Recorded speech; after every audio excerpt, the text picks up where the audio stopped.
This project has been the biggest one that I have taken on this property so far. It was honestly quite scary. I had no experience with building a road before. Fortunately, I have people in my family who have experience using excavators and are willing to come and help me. So why did I need to build an access road in the first place? I actually did have a road into my yard, but it looked like this. After the snow melts in spring, or even after a little bit of rain, the road turns really sticky and slippery because it's mostly clay, and it became impossible to drive by car. I got used to leaving my car next to the main road, which is about 100 meters from the buildings. First off, I had to mark exactly where the road would be. So I used some metal rods that I had borrowed from my brother. I measured about 3.5 meters width for the road, and I tried to place it in the middle between the birches that are growing on both sides of the road. First, I measured out exactly 3.5 meters between the rods, and then I shifted the rods outwards on both sides of the road to give the excavator a bit more space to maneuver and dig between these metal rods. I rented an excavator for 4 days for this. I had gotten quotes from 3 different companies for this, but they were all too expensive, so we tried to do it on our own. In addition to the road, I also planned a bit of parking space here next to the garage. The day one of building my access road could begin. In a few seconds I will speed it all up for you, but just so you could see how slow the process really was, I have left this real-time clip here as well. Here my brother is on the excavator. He was helping me on day 1, 3 and 4. On the second day it was my brother-in-law who worked on the excavator. First we started with peeling off about 10 to 20 centimeters of the soil on top of the road. First it was placed in piles next to the road, but then later it was evened out. The reason the top layer is peeled off is that the soil contains a lot of organic matter and it is not stable enough. The gravel road needs a more stable base. Basically, in time, the road would simply sink and disappear into the layer of mud under it if it wouldn't be peeled off. The top layer, however, was surprisingly thin, so we had to peel off maybe 10 to maximum 20 centimeters. And because we have trees on either side of the road, this was a especially good thing because we didn't damage the tree roots much. Fortunately, the original road was wide enough and the distance between the trees on either side of the road was big enough so that we could fit a 3.5 meter road between the trees. This means that I did not change the location of the road. The only thing I added was the small parking space next to it. You will see it later.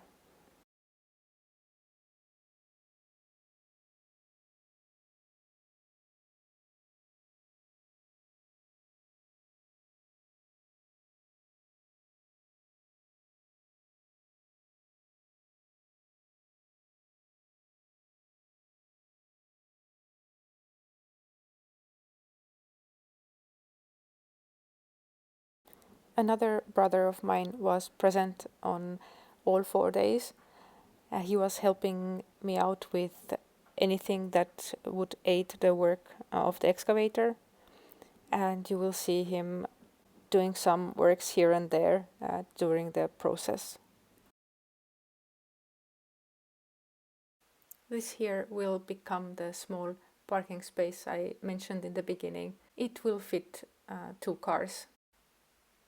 And this was the end of day one.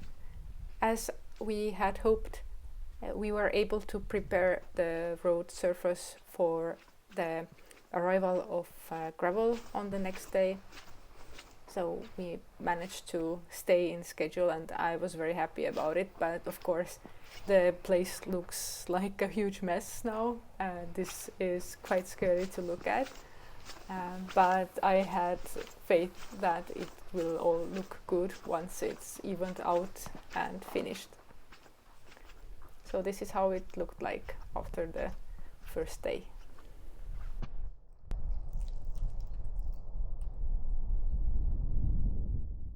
On the second day, I got 7 truckloads of gravel for this road, and here is my brother-in-law operating the excavator and spreading it all out. He will be evening it all out as well.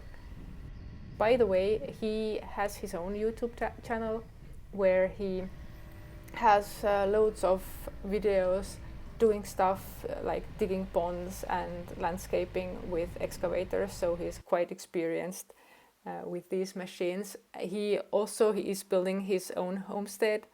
He has some homestead starting projects as well.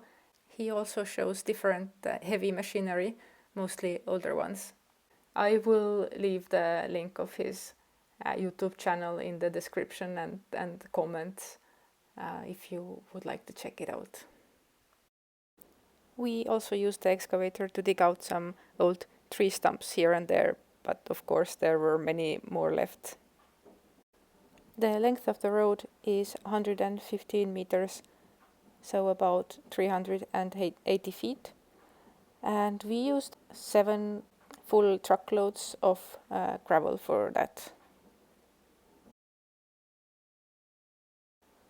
Here my brother is manually digging and evening out the front of the garage, which is not so well accessible with the excavator. You may have noticed that I'm not using any kind of geotextile here, and the reason is simple. I realized that it is made of plastic, and after having cleared out so much plastic waste from this property, I thought that I do not want such amount of plastic under the soil or in the soil. So I hope I can do without it, and this is kind of a test to see if I can.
At some point we realized here that we needed to build some kind of a soil barrier so that the edges of the gravel parking lot would stay in place.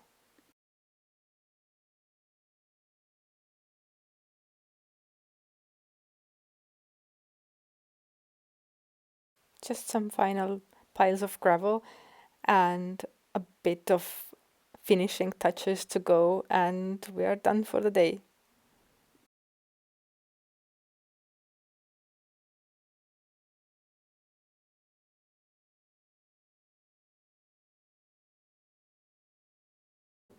On the second day, we managed to get all the gravel spread out and have a more or less even surface of the road. And here's the overview of the outcome after the second day.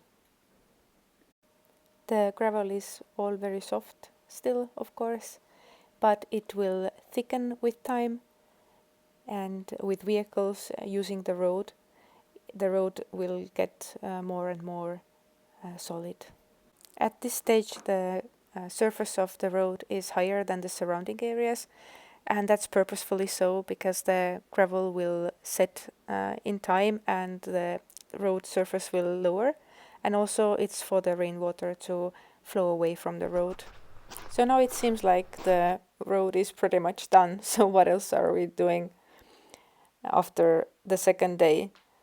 But here's the thing. We also needed to spread the soil somewhere that we had taken away from the road on the first day. And in order for us to do that, we first had to prepare the ground. Next to the road and next to the ground where we wanted to spread out the road soil, there was this old pond which previously was covered in bushes, and there was a lot of garbage under the bushes. It was all just thrown there. I had cleaned up the garbage as much as I could see and reach already in autumn, but a lot of it was under the roots of those bushes that had grown there. And now we were using the excavator to dig out those roots. And here we are just picking and picking the garbage, like all kinds of pieces of plastic, bottles, pieces of glass, metal.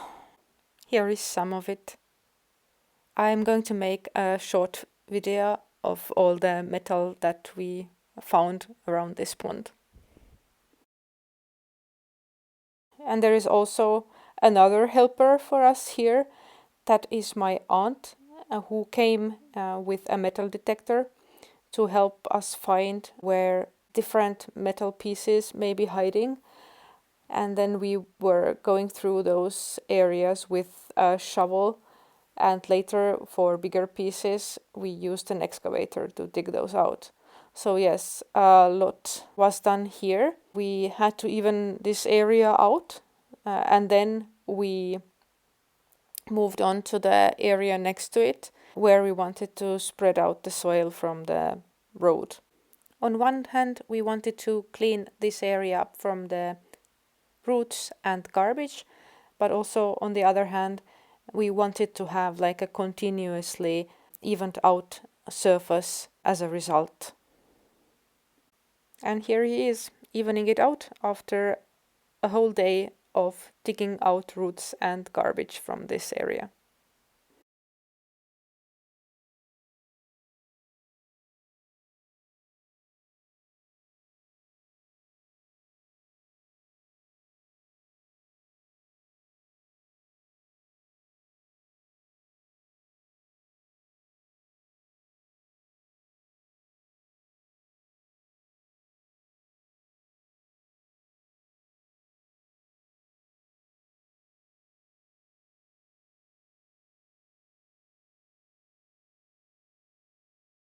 Now we can continue the work on the side of the road, spreading out the soil that was peeled off from the road and from its side.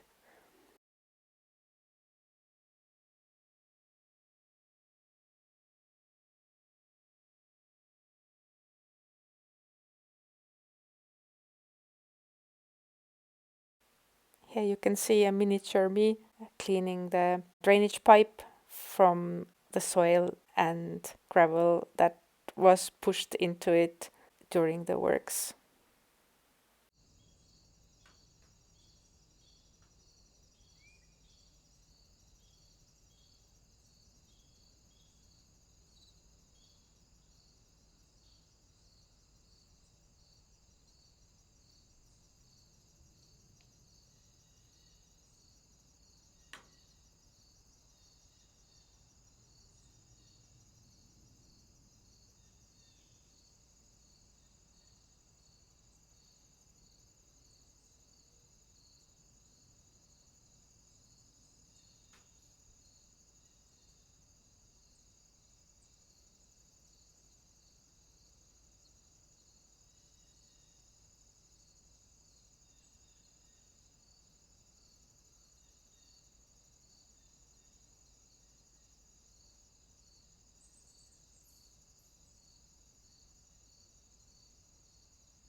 End of day 3, and here I am getting slightly concerned that we may not be able to finalize everything on the next day.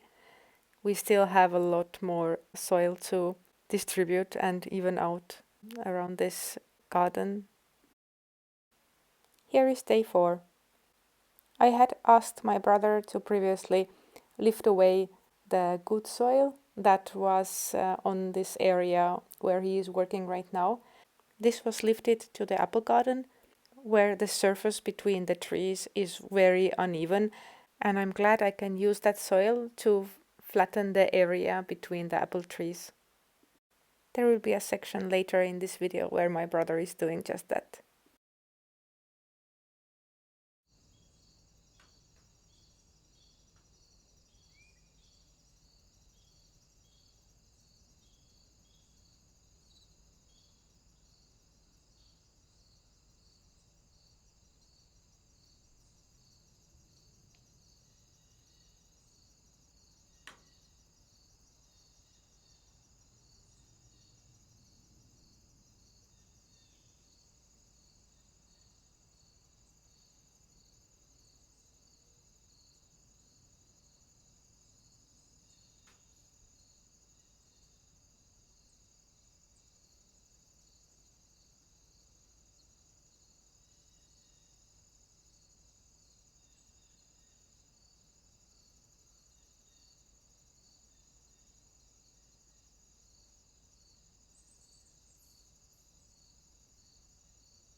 Seems like we are going to manage to finish everything. Now this is the final bit, spreading out the last few piles of soil that was removed from the road, and we can consider the project complete. Or I wish that this would have been the final bit of work. We still had to clean the excavator before we could return it to the rental place. So here we are scrubbing it really until the sunset that day.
Show you some end results and before and afters. I will show you loads of them, so let's get started. Here you can see the road a few weeks after the build and what this area looked like before. The gravel has now set and thickened, mostly due to the cars driving along this road, and it has created quite a solid road by now. I am still not used to the fact that I can drive my car into the yard here. Having a proper access road is also needed for continuing building my homestead. For example, the next project I am tackling is digging a well. Proper access is needed to bring in the well rings. Also for renovating the house, I would need some logs to be brought in and so on. So there are many projects and many machines that need a good access to the yard. So this was really a prerequisite, and it definitely is a huge milestone for building this homestead. Here's a reminder of what the road looked like after the gravel had been distributed. And what the road looked like a few weeks later.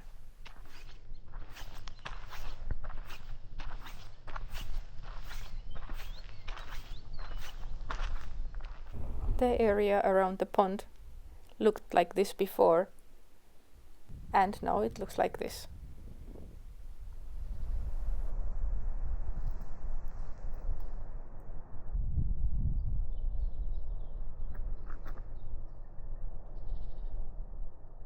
Alright, this is it for now. Thank you for watching and see you next time.